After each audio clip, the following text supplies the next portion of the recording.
Veja, PF deflagra a 28ª fase da Operação Lesa Pátria.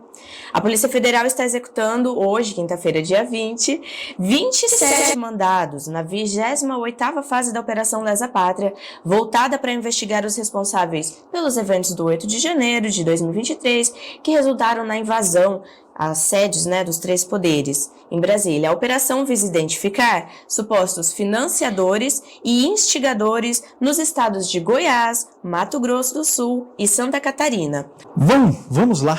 Eu estava pensando aqui, lendo essa matéria, eu estava pensando o seguinte: 28ª fase da Operação Lesa Pátria. Pois bem, vamos lá. Para você compreender o que a esquerda está fazendo com o Brasil, para você compreender o que o regime PT-STF está fazendo com o Brasil, você precisa entender um conceito que é o conceito de equivalência moral. Eles precisam, de alguma maneira, criar uma narrativa de que o governo anterior, o governo Bolsonaro, e tudo aquilo que está ligado ao governo anterior, ao governo Bolsonaro, tem uma equivalência moral com os governos do PT. Com o governo Lula, com o governo Dilma, com esses governos do PT que destruíram o Brasil. Excelente. A diferença é muito simples. A diferença é que uma coisa é completamente oposta à outra. O governo Dilma, os governos do PT, os governos Lula e os governos Dilma, os desgovernos do PT, destruíram o Brasil. Eles destruíram, eles acabaram, por exemplo, com as nossas estatais. Por exemplo, a Petrobras, ela só não faliu porque estatal não pode falir. Ela era a 12ª empresa do mundo e se tornou, caiu para a 120ª posição. A Petrobras se tornou a empresa mais endividada do mundo nos governos do PT. Foi isso que o PT fez com o Brasil. Levou a níveis de desemprego, endividamento da população, não apenas das empresas estatais, como também da população, por meio daquela política irresponsável de estimular o crédito sem poupança. Foi feito aí, principalmente no governo Dilma, né? Então, meus amigos, é isso. O PT destruiu, nos seus 4 mandatos, o PT destruiu o Brasil. E aí começou a reconstrução. Começou no governo Temer, né? Reconstrução do país, que foi feita no governo Bolsonaro, mesmo com pandemia. Mesmo com guerra da Ucrânia, foi feita a reconstrução.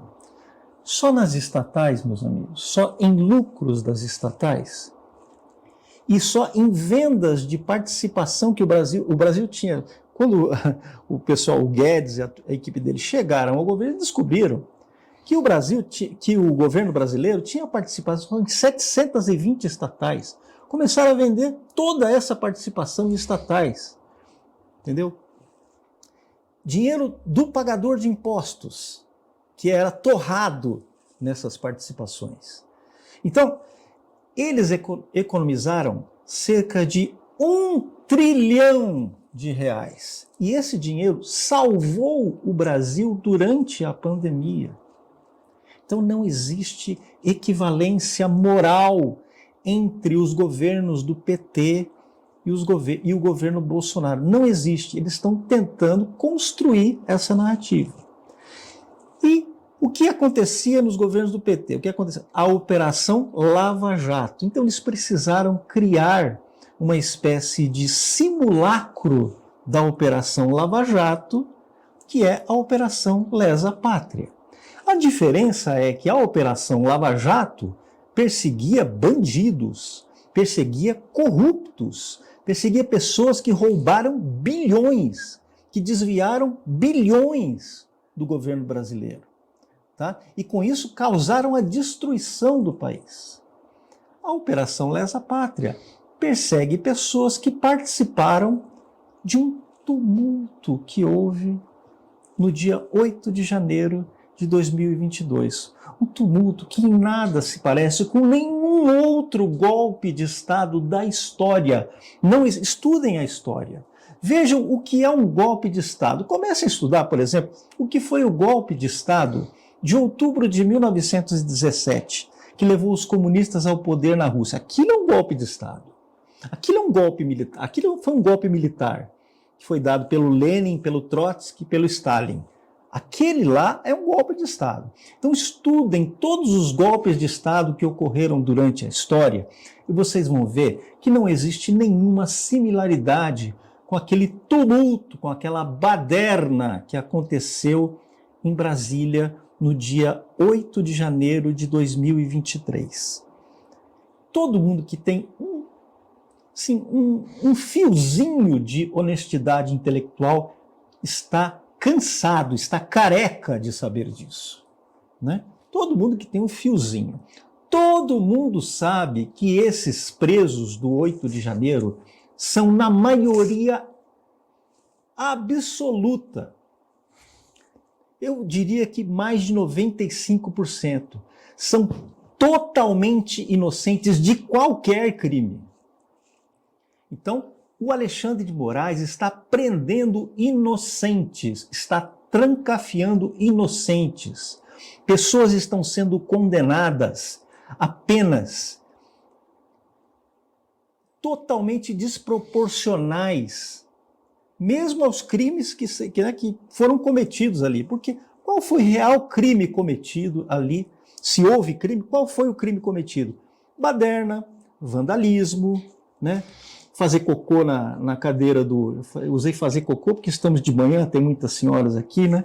Fazer cocô na cadeira do Alexandre de Moraes, escrever com batom naquela estátua horrível do STF, escrever com batom ali, perdeu o mané, que foi a frase do Barroso, né? Escrever com batom, podia apagar lá, né? Tudo bem? Não, a pessoa foi condenada a 16 anos de prisão. 16 anos, mais do que aquele monstro que entrou na UTI, tá? E abusou da própria filha. Esse cara foi condenado, tá? Teve uma pena menor do que os presos do 8 de janeiro. É possível uma coisa dessas? Pessoas presas com problemas de saúde, pessoas que não tiveram nenhuma passagem pela polícia ao longo da vida, que cidadãos comuns, trabalhadores, pessoas, pais e mães de família, sendo trancafiados junto com criminosos, sendo às vezes espancado por criminosos, como o Lucas Brasileiro, o rapaz que foi preso agora, no dia 8 de junho, foi levado para Papuda e na primeira semana dentro do cárcere já apanhou, já foi agredido por outros presos comuns, criminosos, foi agredido, está surdo de um ouvido, tá? Está com dores no tórax, está lá internado, tá? E eu conversei ontem com seu pai, o senhor Evandro Brasileiro, está desesperado, a mãe está sob medicação, não consegue nem falar. Então essas pessoas comuns, essas pessoas simples, que não são criminosos, nunca tiveram envolvimento nenhum com crime, estão sendo trancafiadas dentro desses infernos prisionais. É isso que o Alexandre de Moraes está fazendo. E ele vai pagar por isso. Talvez, a gente espera que um dia ele pague por isso tudo. Ele responda por esses abusos que ele está cometendo. Um dia isso vai ser julgado. Eu creio que vai ser julgado pelos homens mesmo, porque por Deus é evidente que vai ser, né? Mas eu creio que vai ser julgado pelos homens. Essas pessoas têm que ser indenizadas, além de anistiadas, né? Eu acho até a palavra anistia imprópria, mas tudo bem. Se for para acabar com essa injustiça terrível, então que se dê a anistia a essas pessoas. Mas é mais do que anistia. Essas pessoas precisam ser indenizadas. Esse dano que está começando, esse crime, esse abuso terrível contra a vida dessas pessoas, a destruição da vida dessas pessoas, precisa ser de alguma maneira reparada. É evidente que em alguns casos, como o do Clezão, né, não há dinheiro que pague. Não há dinheiro, o Clezão perdeu a sua vida, né? o Clezão perdeu a sua vida, porque o Alexandre de Moraes estava na sua mesa, ele tinha na sua mesa o laudo médico do Clezão e ele ignorou. O Clezão morreu no pátio da Papuda, perdeu a sua vida por conta dessa injustiça. Essa injustiça terrível que está sendo feita contra pessoas comuns, contra brasileiros como eu e você, iguais a mim, iguais a você. Só que essa gente que está no poder, esse regime PT-STF, ele nos considera assim. Eles também acham que nós merecemos ser presos, unicamente por nossas ideias, unicamente por nossa visão de país. Nós temos uma visão diferente do país, né? É isso que eles estão perseguindo, é essas pessoas que eles estão prendendo. E tem o núcleo financeiro. O que é o núcleo financeiro? Financeiro é, por exemplo, financiar ônibus para as pessoas que foram para Brasília, como foi feito várias vezes durante 10 anos, e nunca nada aconteceu. No 7 de setembro de 2021, tinha centenas de ônibus ali, eu vi centenas de ônibus parados ali, tá? De pessoas que foram espontaneamente, sem ganhar nada, que foram lá para Brasília e não se quebrou uma vidraça. Uma vidraça. Durante 10 anos foi assim. De repente, em 8 de janeiro de 2023, acontece algo diferente. Quebra-se uma vidraça. Invadem-se os prédios do governo, do STF e do Congresso Nacional. Como a esquerda já havia feito várias vezes, inclusive colocou fogo no Ministério da Agricultura em 2017, causando danos de 40 milhões de reais. Ninguém foi preso.